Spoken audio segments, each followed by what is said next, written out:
Hey guys, in this video I'm going to show you an easy way to install new lid gaskets when it comes to putting these down in the channel on our lid liner.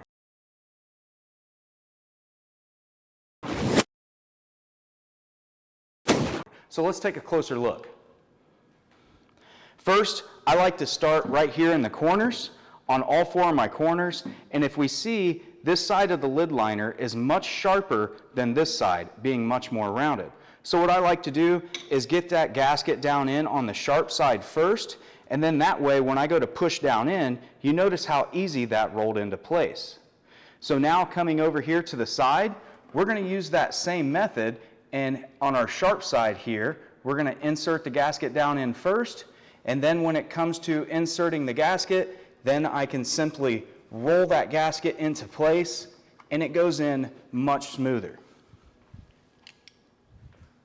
Another quick tip is we can use the ball end of a screwdriver here to finish putting that gasket into place.